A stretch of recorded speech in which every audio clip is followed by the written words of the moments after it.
So, welcome back. So, this is the presentation about section 3.2 of our Math405 course, Learning from Data. We will talk today about interlacing eigenvalues and lower rank signals. So, this is the main outline for today's lecture. We'll talk about changes in eigenvalues and possibly the changes in singular values and largest eigenvalues in the next session. Let's introduce the problem. First of all, we ask the same questions about the eigenvalues and singular values as we did in the previous section, which was 3.1. I mean, the impact of changes in A on A inverse. In the previous section here, we wonder what's going on with eigenvalues and singular values. So we'll try, in fact, to estimate the change in eigenvalues and the change in singular values. So let's start with a very simple case. Here we start with the simple case of a symmetric matrix S.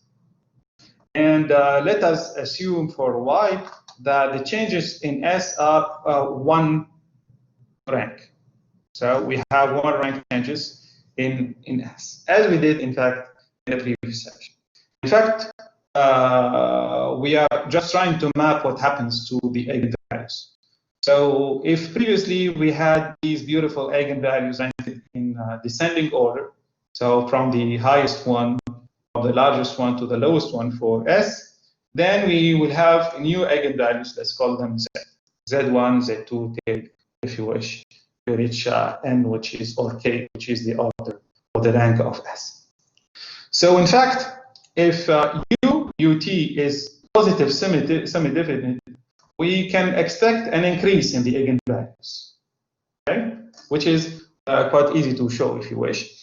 And if each eigenvalue, we found out that each eigenvalue Zi of the new matrix, which is S plus U UT, is not smaller than the lambda I or greater than lambda I minus 1. So basically, the new eigenvalue in position I will end up to be bounded by lambda I and lambda I minus 1. So the lambdas, in fact, and the Zs are interlaced. What does it mean interlaced? You can see here that lambda 1 is between Z1 and Z2. So basically, Z2 is between lambda 1 and lambda 2. And this goes on. So Zn will be between lambda n minus 1 and lambda n. And that's why we say we've used the word interlaced eigenvalues. So this happens with symmetric matrices, okay? And symmetric matrices, as you remember, do have real eigenvalues, which are also positive, if you remember. Okay, so if we now try to deal with larger matrices, what could happen? So we need to introduce the notion of derivative of an eigenvalue. And remember, again, as we finished the previous section, remember that we've said that the matrix A changes with respect to the time. So what we could expect is that its eigenvalues, AT, are also changing.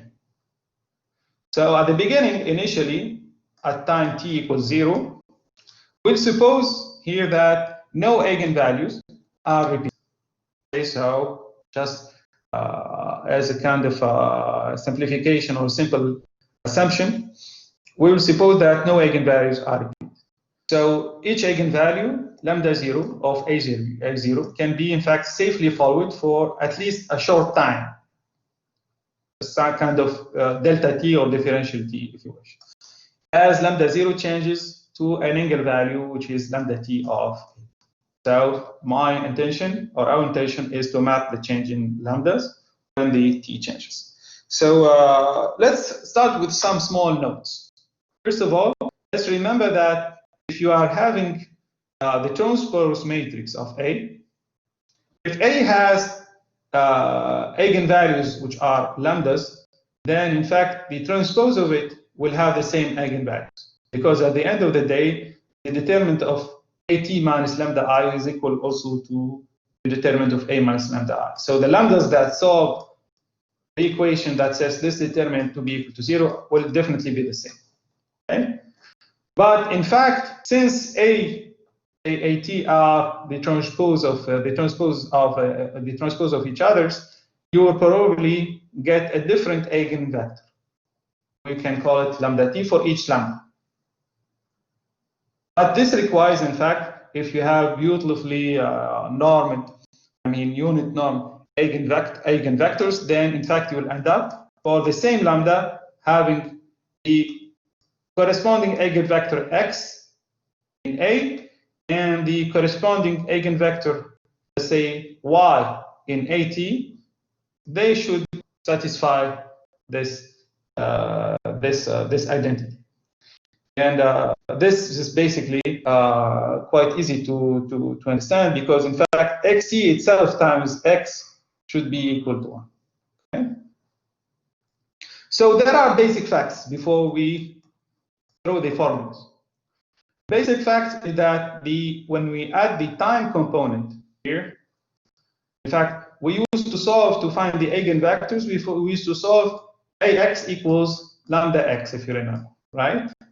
The only thing that changes here is that we introduce the time in every and each element in this equation. So now AT times xt is equal to lambda t xt. And similarly, for the eigenvector problem for the A transpose, what you can say is that, well, lambda t A equals lambda t yt. Okay? You can write it in transpose form if you wish, but still it stays the same. So the x's and the y's, they do solve the each and other eigenvector problem for A and its A transpose, and we do verify this small requirement. So the formula we can obtain then is that lambda t itself is equal to yt times at xt.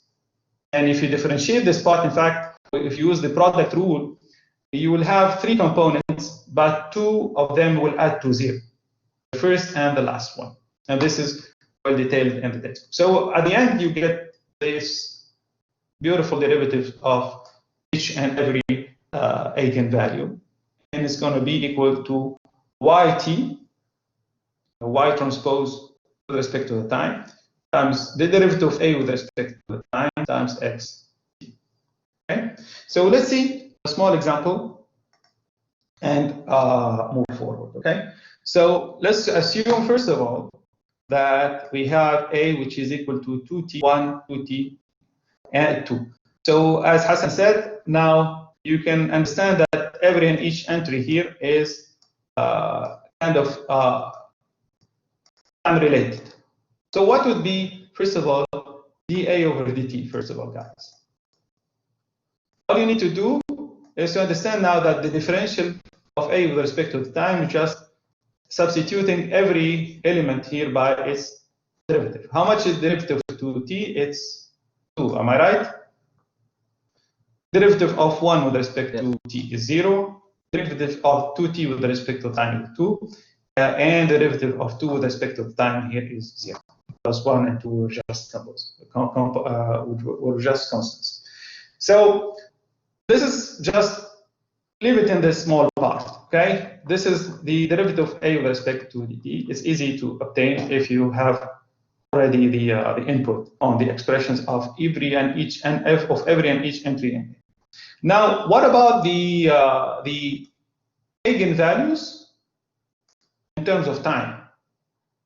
So basically here, to find that equation, you're again just solving the equation determinant of lambda of A minus lambda I equals 0. Okay, of course, I is still the identity matrix, which would be 2 by 2 here, but A is in terms of time. So basically, how did we find this? We are just setting the determinant of this matrix, 2t minus lambda, 1, 2t, 2 minus lambda, the determinant of this matrix, which is A minus lambda I, should be equal to 0. So basically, you get 2t minus lambda times 2 minus lambda minus 2t. Okay? Now, if you do the math, you will end up with this equation. Okay? Here you see appearing, of course, plus lambda squared.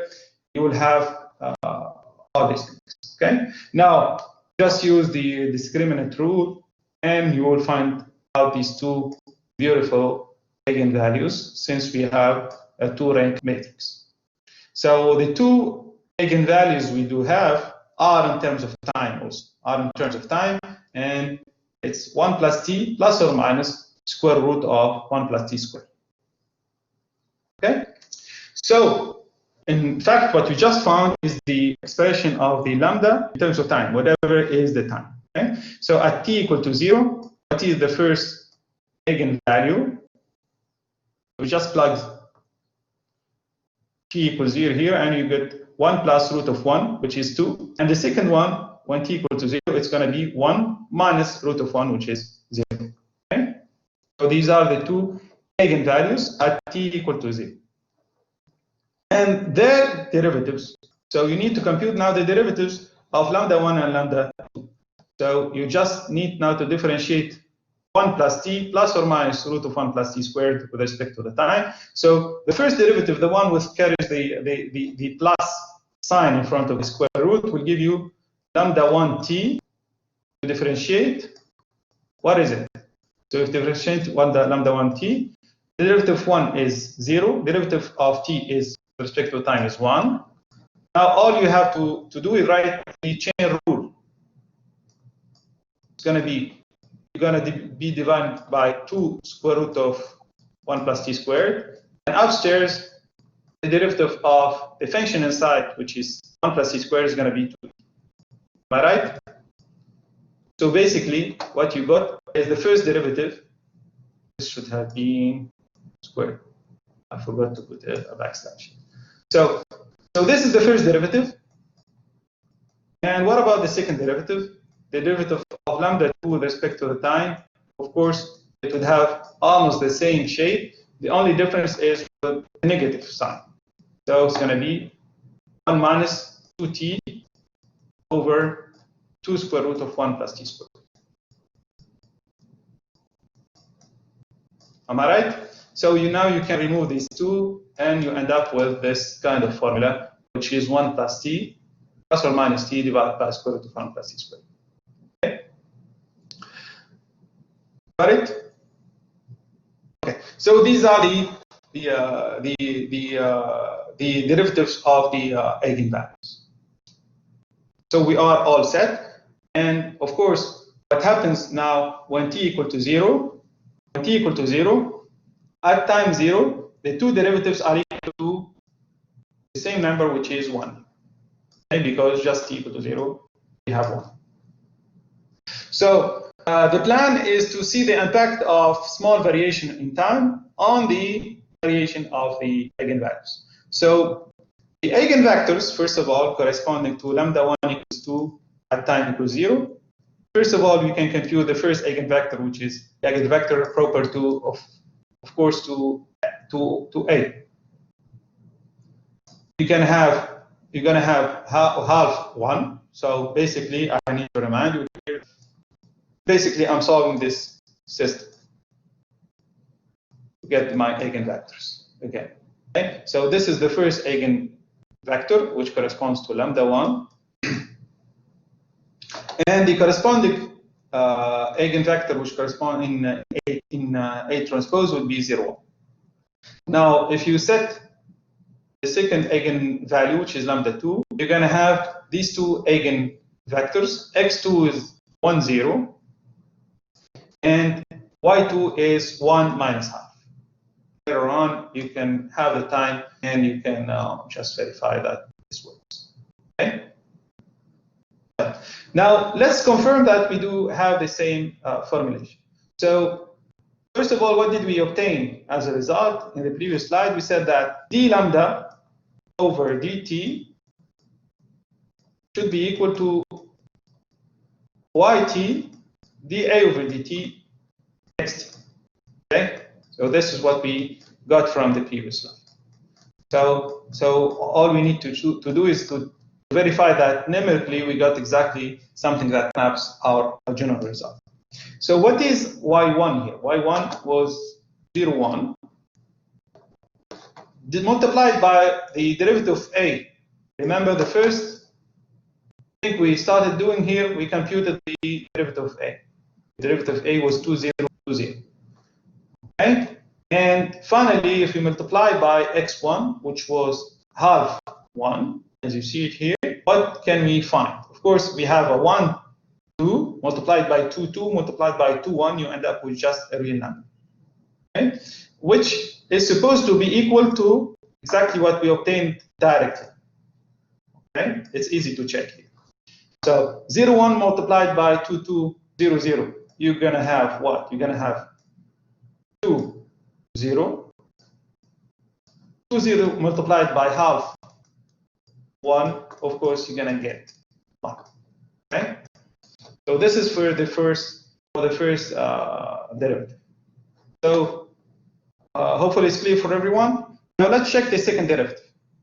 Now I didn't write it in the slide, but let's check it. So now what about the second derivative?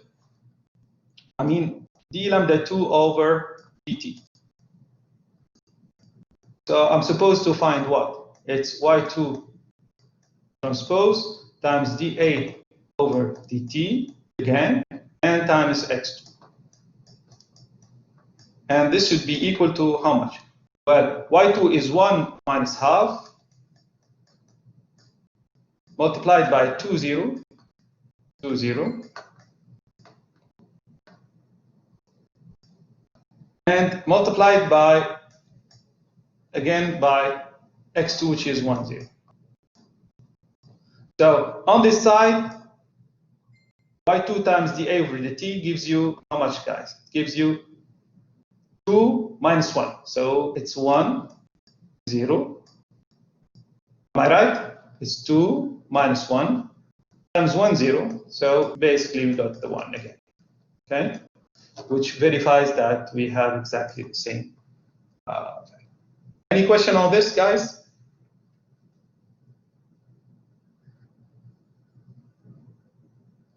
Is that clear?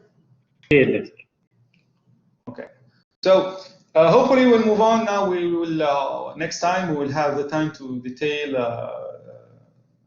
what happens also with derivatives of singular vectors in the most general case. So I'll stop the recording here. We'll discuss some other